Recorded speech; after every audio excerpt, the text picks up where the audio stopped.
Zaman dulu itu bukan pertanian, kemudian turun-menurun ya punya anak lagi. Saya sendiri generasi kelima. Yang keenamnya anak-anak saya, yang ketujuhnya cucu-cucu saya. Gitu. Rumah ini ciri khasnya dari kayu ya, kayunya bukan kayu sembarangan. Soalnya rumah-rumah tua di sini itu udah banyakan langka ya.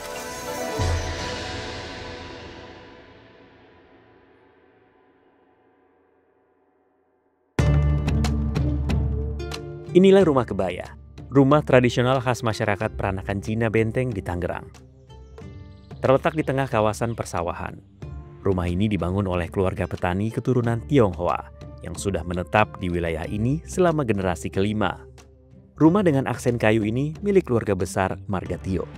Saya nama Tiong Sui, Tio Tiong Sui, warga Cirarap, Desa Cirarap, Kecamatan Legok, Kabupaten Tangerang. Saya bertempat tinggal di rumah leluhur ini penerus dari Marga Tio. Generasi pertama yang leluhur saya itu dari Tiongkok, Kongco Goeng namanya. Itu yang pertama datang ke Indonesia, asalnya dari Tiongkok. Gitu. Saya sendiri generasi kelima, udah masuk ke generasi ketujuh. Zaman dulu itu bukan pertanian, kemudian turun-menurun ya punya anak lagi. Yang kedua dia namanya Ahoy. Yang kedua tuh dari Marga Tio itu di sini.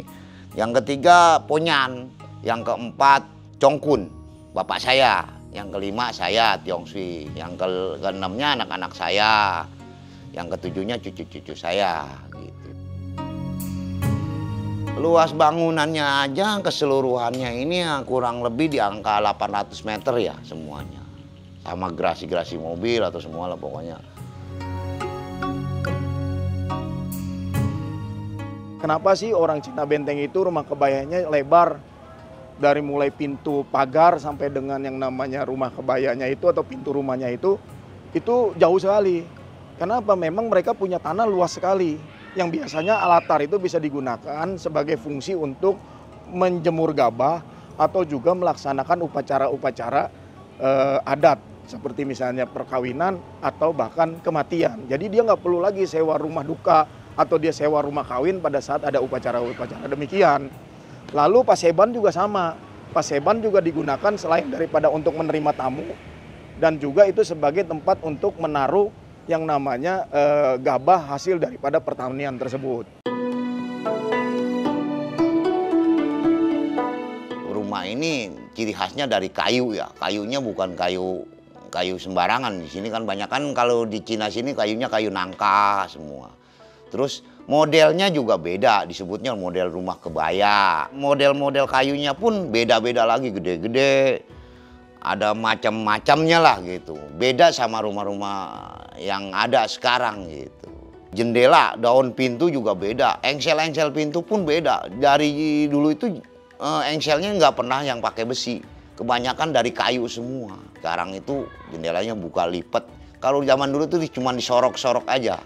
Seperti ini ya itu disebut katanya muntun. Itu tempat-tempat duduk katanya kiri kanan.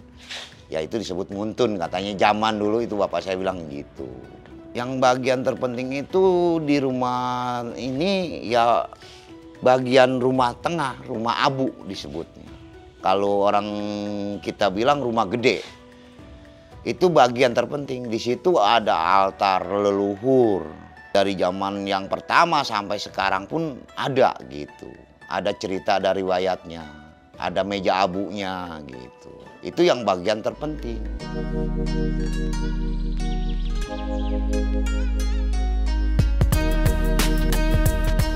Maka dalam sudut pandang orang Cina Benteng, yang namanya rumah kebaya itu punya makna dan filosofi tersendiri. Salah satunya adalah kita tahu bagian-bagian di rumah kebaya itu ada mulai dari depan yang disebut dengan latar, masuk lagi disebut dengan paseban, masuk lagi ke dalam ada yang namanya tia, belakangnya tia itu ada yang namanya cemce, kiri kanan adanya pangkeng, dan adanya juga emper. Ya ini ruangan kamar disebutnya pangkeng yang seperti ini, kiri kanan ada ada pangkengnya nih. Kamu bisa lihat ini kan pribadi, kalau ini kan kosong tuh. Ini pangkeng disebutnya. Pangkeng itu tempat tidur waktu zaman dulu. Cuman kan pakainya ranjang, nah seperti ini, ranjang ini. Nggak ada sekat. Kalau udah antara rumah gede, rumah abu sama rumah dapur tuh nggak ada sekat biasanya. Gentong-gentong ini kan masih zaman dulu, tempat-tempat minum. Kendi sebutnya ini, masih zaman yang dulu masih. Ini dapur-dapurnya yang pakai kayu. Ya karena masih ada banyak kayu ya di sini. Ini pangkeng beras disebutnya. Nih. Enggak macam perabotan atau apa, pokoknya khusus tempat beras ada di sini. Disebutnya pangkeng beras zaman dulu.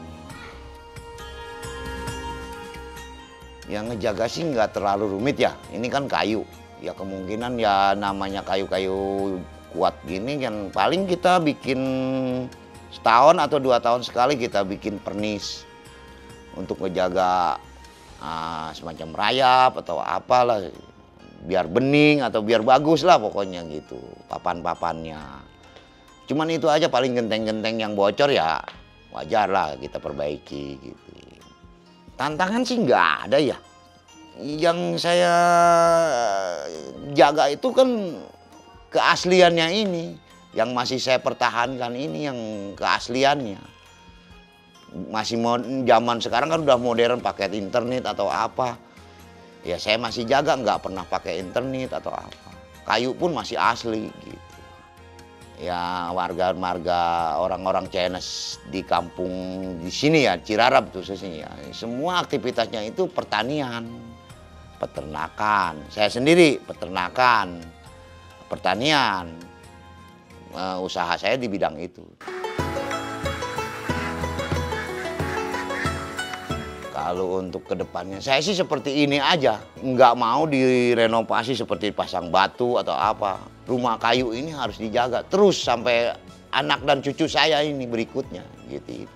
Ya pesan-pesan saya sih bagi orang-orang yang mau marga apapun yang punya rumah leluhur seperti ini, kalau bisa dijaga, dilestarikan untuk berikutnya, jangan sampai punah. Di tengah kota yang terus berubah, rumah ini jadi saksi bisu akulturasi budaya Tionghoa dan lokal di Kabupaten Tangerang.